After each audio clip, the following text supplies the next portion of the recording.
Hey guys, welcome to our online history class.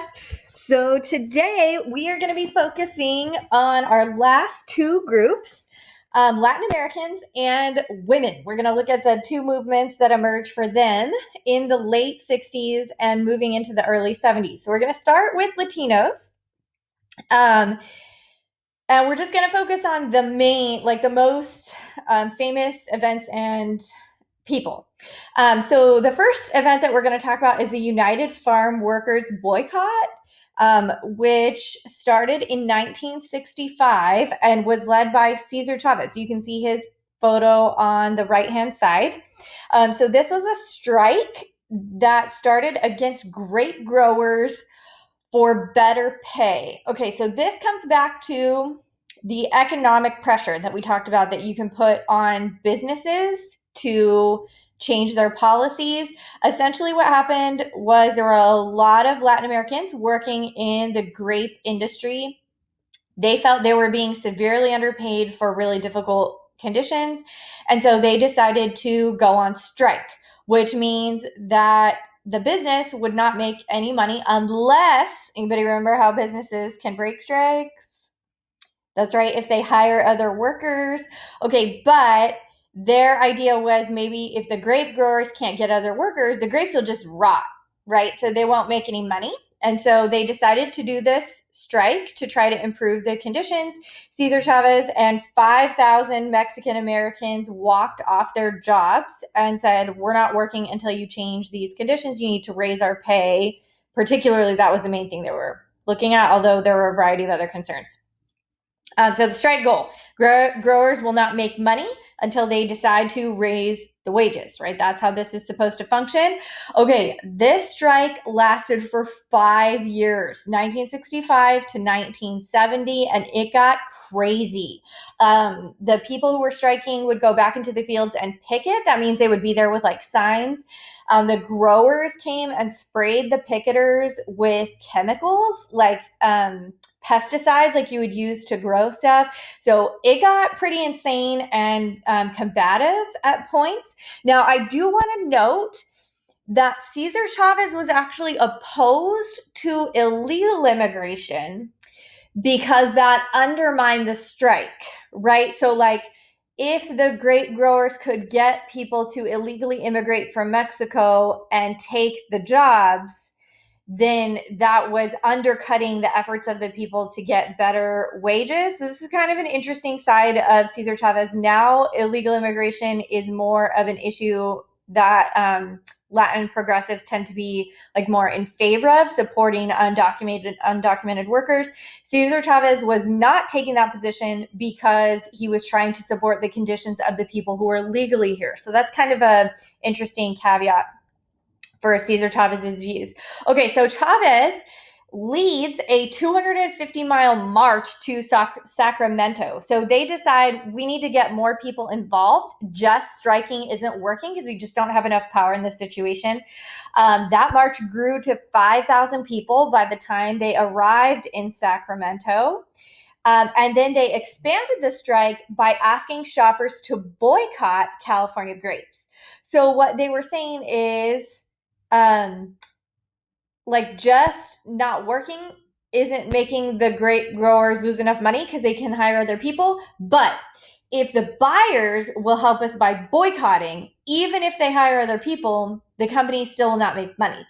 So they asked people in California to help them by boycotting California grapes. You can see on the bottom right, those posters went up in UC campuses. So University of California, a bunch of those schools decided to support the grape boycott. None of those colleges purchased, or a bunch of those colleges did not purchase grapes to support the boycott. And after 5 years, the growers were finally settled the strike with the workers. They raised wages. And then this is actually the biggest deal. They recognized United Farm Workers as a union. So that means from now on, the United Farm Workers can negotiate for better wages as a collective, similar to what we saw in the industrial period. So that is how this thing was eventually settled, but it was a pretty crazy struggle for those 5 years. And you got to remember, when those people are striking, they're not making money. So that's a pretty significant economic hardship for those families as well. Okay, other contributors besides Cesar Chavez include a group called the Brown Berets. So the Brown Berets emerged in the late 60s, like 67, 68. And their group is very similar to Black Power, or held similar ideology to the Black Power, Black nationalist movements. I would say they're the most similar to the Black Panthers if you were going to pick a group, but this is like the Latino version of that.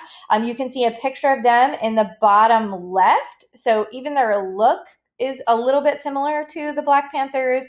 So a couple of things that they were working on, they supported the UFW protests.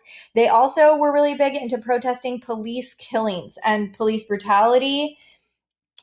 So they were definitely working on Latino rights during this period. The other big event is in 1968, the East LA walkouts. So high school students walked out of high schools this was in Los Angeles, to protest poor conditions in schools and draw attention to Chicano issues. This is a really big deal. I actually attached a article from the New York Times to your assignment that you can check out. This article is actually just from a year ago, or it was, I'm forgetting the date, 2018 or 19. But it was a really cool article about one of the people who participated as a student that now works in LA schools as like an administrator, as a principal. So anyways, it's a really cool story if you're interested in the East LA walkouts and learning more about that. But essentially, high school students wanted to draw attention to the poor education that they were receiving. Their facilities were really run down. They felt that there was a lot of racism coming from their teachers, and they had really high dropout rates. So they were able to draw attention to those issues and try to get some intervention to try to help with some of that, with those things. So those are other big contributors to the Latino movement. Okay, the last movement that we want to look at is the women's movement. So this movement in the 60s we refer to as second wave feminism. First wave feminism was primarily working on suffrage, or the right to vote. You remember we looked at 1920s, the flappers, and also the 19th Amendment was passed during that period. So second wave feminism is no longer working on voting because that's an established right. They're going to focus on some other issues. So some of this is a response to working statistics that come out in 1963. At that point, only 1/3 of American workers were women. And on average, they earned only 60% of what men earned for the same work. In fact, if you look at progressive companies in the 50s and 60s, they will argue for hiring women because they're cheaper, right? They're like, they're a good deal. You can pay them less. So that is obviously something that we've been trying to rectify. The current statistics are much higher. The last study put it at 87% or 87 cents on the dollar, although there is an ongoing conversation about the current studies and if those reflect like the exact same work, how we explain that gap is a little bit more complicated now. But during this period, there is definitely a pay disparity, and you can see that even in people advocating for hiring women because you can pay them less. This chart shows you some of the statistics on wage disparity in the United States, the UK, that's like, United Kingdom, and Australia. So you can see how that gap is closing, but not entirely closed, although this doesn't go all the way up to 2020. Okay, so after these statistics come out around the same time, this book also comes out, The Feminine Mystique, written by Betty Friedan, who becomes a big mover in the second wave feminist movement. These are a couple of quotes from her book. She talks about the feminine mystique as a problem for women. So you can see, I'm going to go ahead and read these quotes really quick. So this top one says, the feminine mystique has succeeded in burying millions of American women alive. Look at this second quote. Each suburban wife struggled with it alone as she made the beds, shopped for groceries, matched slipcover material, ate peanut butter sandwiches with her children, chauffeured Cub Scouts and brownies, lay beside her husband at night. She was afraid to ask, even of herself, the silent question, is this all, right? So her argument about the feminine mystique is essentially that women have been stuck in these domestic roles and some women are ready for something different. Okay, so this book is going to lead to an organization called the National Organization for Women, or NOW. We refer to the movement either as second wave feminism or the women's liberation movement. Some people shorten that to women's lib. And that organization really gets going in 1966. So the two major goals for the movement are, number one, end gender discrimination at work, in schools, and in court. Equal pay for equal work becomes one of their big slogans. The second major thing that they worked on doing is passing the Equal Rights Amendment, which is just an amendment that says that genders shall be treated equally under the law. It still has not passed. So they tried to pass it back in the 20s and it didn't pass. They tried again in second wave feminism and it didn't pass. And then actually Congress was reconsidering it somewhat recently, but it still has not passed. Now, some people are going to argue we don't need this because the 14th Amendment has the Equal Protection Clause, and so that protects everybody. Some people argue, no, we need a more specific statement about this. There are a variety of reasons why it has not been passed. One of the big ones is the draft. So if you make a statement that men and women need to be treated exactly equally under the law, what does that mean for the draft? Does that mean that we're going to draft both men and women equally? Historically, we have not done that. There are other issues in this debate, but that is one of the big ones that has so far prevented the passage.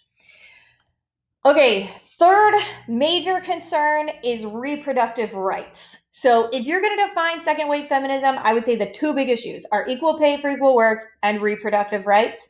And reproductive rights are confronted in this court case, Roe v. Wade, 1973. It's like the precedent case for the abortion issue. Okay, so when we talk about abortion, there are two compelling interests that the court considers. Okay, so we're not talking about morality or any of that right now. We're talking about when the court talks about abortion, what do they care about? Their compelling interest number one is the mother's right to make her own health decisions. Compelling interest number two is the right of the child or fetus to live, right? Those are the two compelling interests. And depending on your particular perspective, you're probably going to weigh one of those more important than the other. The court essentially splits this thing down the middle. Okay, so they think about it in Roe v. Wade based on trimesters. The first trimester, second trimester, third trimester. Okay, in the first trimester, when the fetus is still very early in their development, you think the court would value more the right of the child to live or the mother's right to make her own health decisions? Okay, if you said mother's right to make her own health decisions, you would be right. So the basic ruling in Roe says that in the first trimester, abortion must be legal. Okay, so states have to allow abortion in the first trimester. And this is actually the basis for the case. Roe is the random name we use to represent women. So if you want an anonymous name for a man, we call that a John Doe. For women, we call that a Jane Roe. So Jane Roe was to protect the identity of the woman who sued, but essentially she was living in Texas. Texas did not allow abortions. She had to drive to a different state to get an abortion, and then she sued the state of Texas to say, hey, this is part of my health care. I should be allowed to get an abortion. And according to the court, they agreed with her. They said, yes, in the first trimester. Okay, third trimester, though, when the fetus is mostly developed and probably viable outside of the womb, you think the court would value mother's right to make her own health decisions or the right of the child to live? If you said right of the child to live, you are correct. So third trimester, they said abortions should not be allowed except for in cases where we're protecting the health of the woman. And then the second trimester is the trickiest for the court. And what they basically do is pass that back down to the states. Okay, so they say each state will decide. This is how they decide to set up the ruling. Okay, now, since Roe, there have been other abortion cases, a couple of other big ones, that have altered this ruling a bit to give more leverage to states to make decisions. And also they changed the concept of trimester to viability. And that's partially because as medicine progresses, the fetus gets viable earlier and earlier, right? We have like better technology that can help the fetus live when it's born earlier. And so viability has become more of a tricky issue once the child can live out, or the fetus can live outside of the womb. Should that fetus have a right to life or not, right? Those are issues that states are now deciding. Depending on how you land on the issue, you're going to land more towards one of these camps. So pro-life means you tend to value the right of the child to live more. Pro-choice means you tend to value the mother's right to make her own health decisions more. On the right, you can see this chart. So I will say laws on abortion are constantly changing. This is not entirely updated. This is from a 2019 graphic, and states change their laws all the time. So by the time you're watching this, this might not be entirely accurate. Okay, but this gives you some idea of how each state approaches this differently. So you can see there are a few states where, per the state law, there is no limit on when abortions should be performed. The green is that the states limit at viability. So once the fetus can survive outside of the womb, you can no longer have an abortion. And then the more restrictive states have week limits on there. You can see the orange. So anywhere between 13 and 24 weeks is, and you can see most of those states limit at 20 weeks. Okay, so you can have an abortion up until that point. Afterwards, it's not allowed according to that state. Okay, complexities of abortion questions, because I realize this is actually typically a very controversial issue. So we mentioned already that there are two camps. Pro-choice tends to prioritize the woman's health and her ability to make her own reproductive decisions. Pro-life tends to prioritize the life of the fetus or baby. Depending on who you talk to, they'll frame that differently. Okay, however, and so what this looks like. Pro-choice people lean that abortion should mostly be legal. Pro-life lean that abortion should be more restricted. And depending on how strongly you feel about that, you're going to have more and more restrictions or less and less restrictions. Okay, however, I know very few people who are completely pro-life or completely pro-choice. So the hard questions that pro-choice people have to answer, for example, are like exceptions. Should abortion be allowed when the fetus is completely viable just before birth? Okay, so would you be pro-choice? Would you say, yes, a woman should be legally allowed to abort her child like a week before the fetus is going to be born? I know very few people who would say that, although some will. And then what about like gender selection, right? So say you go in and you look at your ultrasound and you're like, oh, I'm having a girl, I wanted a boy. Should you be allowed to abort your baby for that purpose? China, when they had the one-child policy, which was recently revoked, but they had that policy for quite a while. In China, there was a strong preference for male children. And so people would go in and figure out, oh, I'm having a girl, and would abort as a result of that. They had a massive shortage of women in their country, so random. And then China actually outlawed, oh my gosh, what is the word for that? The ultrasounds, because people were using that to decide if they were going to carry the child or not. Orphanages in China were also very full of girls. So this is a very controversial issue. Like, would you allow someone to have an abortion to select the gender of their child? Okay, then on the pro-life side, the issues that you kind of have to contend with, some of the more difficult ones. Should abortion be prohibited when the life of the mother is at risk and the fetus will die anyway? So, for example, an ectopic pregnancy. In an ectopic pregnancy, the egg implants in the fallopian tube, which is not viable. Like, that child will never live. However, if you do not abort that growing egg, that could create all kinds of problems for the mother. The fallopian tubes can hemorrhage and you have bleeding. The mother can bleed out. Okay, so in that situation, would you say, yes, I think they should be able to terminate the pregnancy, or no, we should put the mother's health at risk, right? So that's an issue. under how does the life of the mother play into these decisions? Also, what about if a person is raped and they did not make any choices that led to their pregnancy? Okay, so there are other questions we could get into, but I just want to point out that this is typically more complex than just pro-life and pro-choice. Like, most people lean towards one way, and then they may have exceptions to that position. So you're actually going to write just briefly about this in your response for today. If you would like to take a picture of this screen to help you when you're trying to decide what you think about this, you might want to go ahead and do that. Okay, so now we have gone to this is super fast coverage of the Latino movement and the women's movement. For your reflection assignment today, you are going to write, that's actually incorrect. I dropped one of the paragraphs. So you're going to write 2 mini paragraphs. Number 1, what do you think about the ruling in Roe v. Wade? What is your view on abortion? Would you consider yourself more pro-choice or pro-life? You're going to explain that. And then the second question is more summative for the whole unit. What are the most important or interesting things you have learned from the civil rights movement unit? What stuck out to you the most? I'm just interested in hearing what you felt like was important or what you learned from it. Okay, that is the end of our online content. Unless I end up doing a COVID module, there may be one other short ed puzzle that you're doing today.